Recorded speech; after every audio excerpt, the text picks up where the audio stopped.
अस्सलामुअलैकुम viewers, welcome back to the code of class.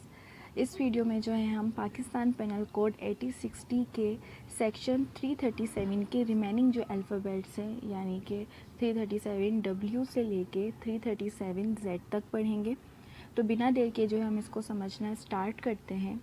अब जो हमारा 337 डब्ल्यू जो है वो डील करता है मर्जर ऑफ अर्श से है।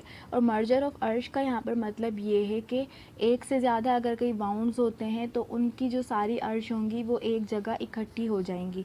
वो किस तरीके से कि where an accused causes more than one hurt, कि अगर कोई अक्यूज है वो एक से ज़्यादा इंजरी कॉज करता है किसी पर्सन को, then he shall be liable to hurts specified for each hurt separately. यानी कि उसने अगर एक से ज़्यादा इंजरी कॉज करी है तो हर उस इंजरी पे जितनी अर्श बताई होगी वो तमाम अर्श जो है उसको पे करनी होगी सेपरेटली। का जो प्रोवाइजो है, जो एक लॉज है वो हमें ये बताता है कि hurt is cause to an organ, कि अगर किसी एक ऑर्गन पे हर्ट कॉज हुआ है तो अक्यूज जो है शैल बी लाइबल टू अर्श for causing hurt to such organ. तो अक्यूज लाइबल होगा उस ऑर्गन पे हर्ट कॉज करने का, एंड नॉट फॉर अर्श for causing hurt to any part of such organ.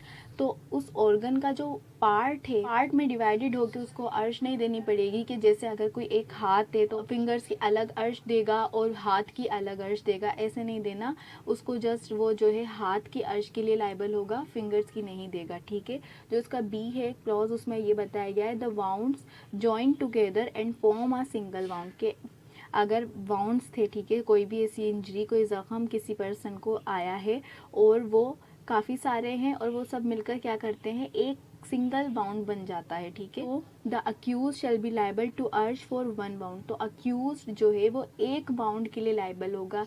ऐसे नहीं होगा कि अगर 3-4 कट्स लगे हैं तो वो एक एक कट्स का अलग से अर्श देगा। ओवरऑल बस कट के लिए उसको जो है अर्श देनी पड़ेगी। अब हम इसको जो है इलिस्ट्रेशन से समझते हैं तो हमें अच्छे से क्लियर हो जाएगा। अब इसकी जो इलिस्ट्रेशन है वो हमें ये बताती है कि A amputates Z's fingers of the right hand, के उसने उसके राइट हैंड की सीधे हाथ की फिंगर्स जो है उनको कट कर दिया, उनको काट दिया। And then at the same time amputates that hand from the joint, और उसने उसी वक्त पहले उसने उसकी फिंगर्स को एम्प्यूटेट्स किया, उसके बाद उसने उसके उस हाथ को ही जो है उसके जॉइंट से, उसकी कलाई से जो है काट दिया। ठीक है। देयर इज़ अ सेपरेट अर्श for hand and for fingers.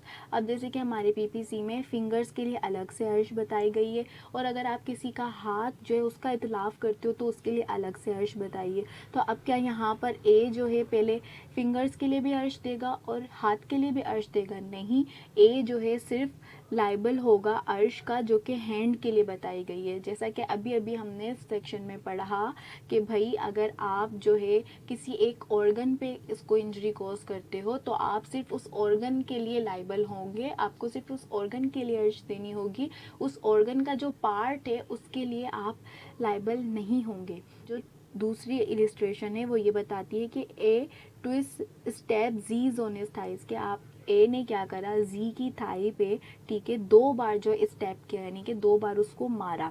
Both the wounds are so close to each other, तो वो दोनों जो जख्म थे वो इतने करीब थे, वो क्या लग रहे थे कि वो एक ही जख्म जो है लग रहे थे। ठीक है, कि वो एक ही इसने इंजरी कॉज करी है।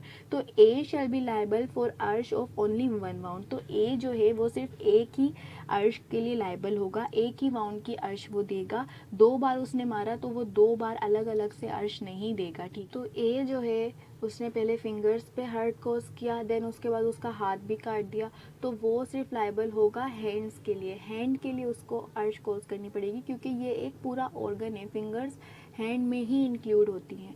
वो अलग से नहीं देगा कि अलग से उंगलियों के लिए भी अर्श दे, फिर बाद में उसने हाथ काटा तो उसके लिए अलग से अर्श दे, नहीं, वो सिर्फ हाथ के लिए अर्श देगा। जैसे कि इस पिक्चर में शो हो रहा है कि बताया था कि अगर 1 से 2 बार अगर आपने किसी को इंजरी कॉज की और वो इतनी क्लोज है कि वो एक ही वाउंड में शुमार हो रही है तो आप जो है सिंगल वाउंड के लिए लाइबल होंगे, डबल के लिए नहीं। जैसे कि अगर उसमें, जैसे कि उस एग्जाम्पल में बताया था कि उसने 2 बार जो है स्टेप करा जी की थाइस पे, वो दोनों इतनी क्लोज थी कि एक सिंगल बाउंड जो है वो अमाउंट कर रही थी। तो अब यहाँ पर ए जो है लाइबल होगा सिंगल बाउंड के लिए। 2 बार उसने मारा तो वो 2 बार अलग अलग से जो है अर्श नहीं देगा। ठीक है। आई होप ये अच्छे से क्लियर हो गया होगा। उसके बाद बताया है कि where after causing hurt to a person, कि अगर आपने किसी पर्सन को हर्ट कॉज किया उसके बाद the offender causes death of such person by committing कत्ल। अगर आप क्या करते हो, पहले उसको हर्ट कोई कॉज करते हो, उसको कोई इंजरी देते हो, जैसे कि अभी पढ़ा कि उसका हाथ काट दिया, फिंगर्स काट दी या पैरों हाथों पे उसको मारा, ठीक है, और उसके बाद आप उसका कत्ल कर देते हो यानी कि मर्डर करते हो इंटेंशनली, उसकी डेथ कॉज करते हो, तो आप जो है फिर लाइबल होंगे दियत के, और अर्श जो है वो मर्ज हो जाएगी उस दियत के अंदर। मर्ज किस तरीके से होगी, अर्श भी जो है वो दियत की वैल्यू को कैलकुलेट करके दी जाती है कि जितनी दियत होगी उसके चौथाई हिस्सा, उसका 20वां हिस्सा, उसका 30वां हिस्सा, इस तरह जो है अर्श आप देते हो। और जब आप दियत के लाइबल हो रहे हो तो फिर अर्श जो है वो उसी में मिक्स हो जाएगी, ठीक है। अब इसका जो प्रोवाइजो है वो हमें ये बताता है कि the that is cause before the healing of the wound cause by such hurt, ठीक है। अगर उस पर्सन की डेथ जो कोज हुई है वो उन वाउंड्स के हील होने से पहले, उनके भर जाने से पहले अगर उसकी वो डेथ भी कोज हो जाती है, तो जब ही जो है वो अर्श जो है मर्ज हो जाएगी दियत में, ठीक है।